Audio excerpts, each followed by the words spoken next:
When will I see you? The feelings of longing are often abated by the feelings of anticipation. Before she leaves the house, she stops by her vanity, pausing for a moment to dive through the chest of drawers, in search of a still full bottle of perfume.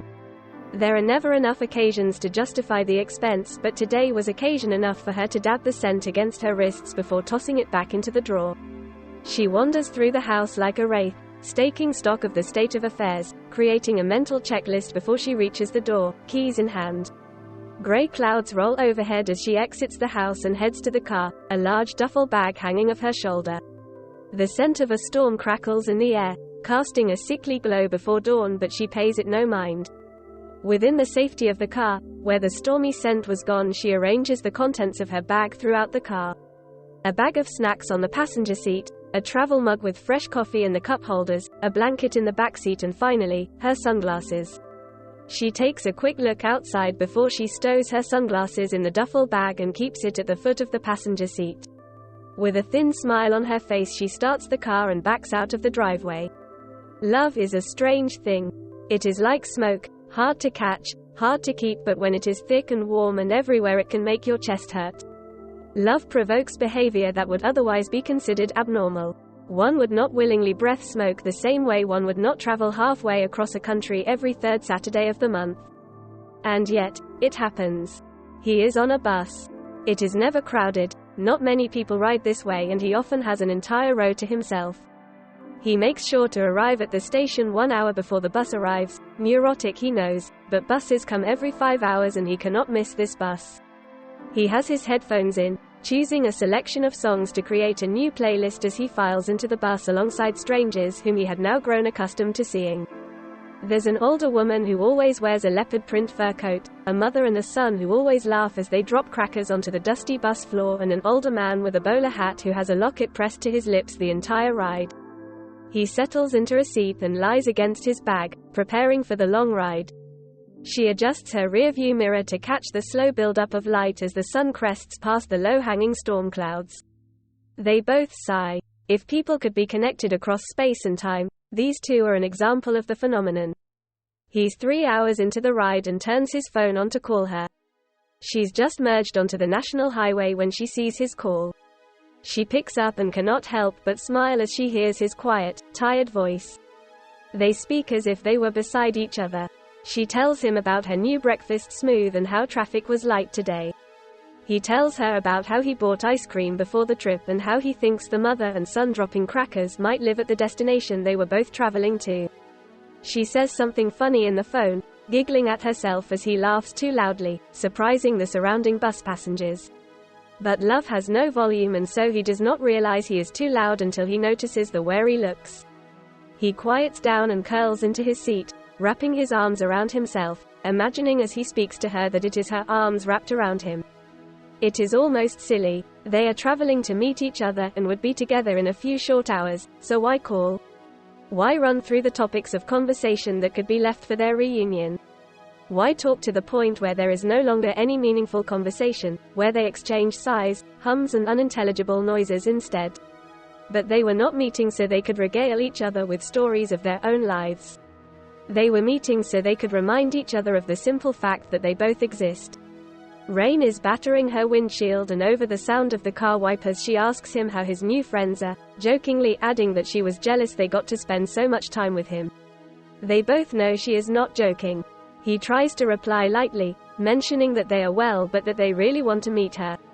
He pauses and then adds that she could come out to meet them sometime soon. Soon, she echoes. They both sigh, their voices heavy with an understanding they wish they did not have to understand. And then suddenly the call cuts. She's not worried. It has happened many times before. Her large cell phone bill be damned, her phone would always drop the call at some point after leaving the city. She waits for a few minutes, the silence of the car amplifying the sounds of the road. He always calls back. So she waits and waits and waits. He does not call back. He never does. The next call she gets are from paramedics, then the police, then the hospital. The next call she makes is to his family. The next call she makes is to a funeral home. So this time when she drives on the third Saturday of the month, the drive is void of any conversation. Her sunglasses are now balanced on the bridge of her nose, the sun shining almost violently against her car. Her drive is long and she pops chips in her mouth between the winding turns of the road. It is almost 2 p.m. when she reaches her destination, a small town carved into the side of a mountain, halfway between her home in the city and the opposite coast. She parks her car and walks to the local diner. The staff recognize her, ask her why it has been so long since they last saw her. She waves them away with a chuckle, blaming the poor weather. The waitress comments how they have not had bad weather since that infamous storm a few years ago. She ignores the comment and orders 2 milkshakes. She exits the diner with the 2 milkshakes and makes her way to a local lookout point, the edge of the dusty rock giving way to a valley filled with brilliantly colored trees, the multicolored leaves straining against the autumn wind. She walks a well-worn path to a small bench and sits down, placing a milkshake beside her before taking a sip of her own and looking out into the valley. It is not the same doing this alone.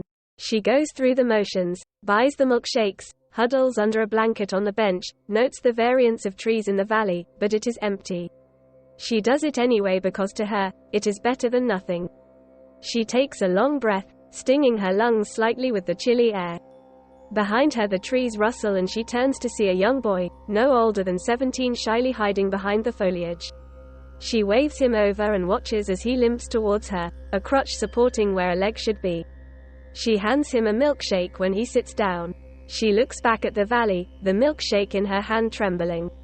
They sit in silence for a few minutes, as they usually do. This conversation ends up being the same every time, she says wearily, breaking the silence when her milkshake was half empty. Well, the reason doesn't change, the boy says simply, so we can't really expect the conversation to change, right? She laughs, surprised at the unexpected wisdom in his words. You're right. Her eyes catch the shadow of a hawk soaring above the trees below her, no smaller than Button from her point of view. I'm always going to wish that I told him I loved him. And I'm always going to wish that we were doing something other than dropping crackers on the ground. The boy finishes, I don't think we can wish any different. She brings the milkshake to her lips. Thanks for coming every month. He shrugs, helps me too. Not really sure what it does for me, she admits, as she feels a particularly sharp gust of wind. It blows down into the valley and she finds herself watching the trees rustling together, leaves breaking from branches only to float away. Sometimes, the feelings of longing cannot be abated, the feelings of anticipation. On those days, the longing is that much more painful.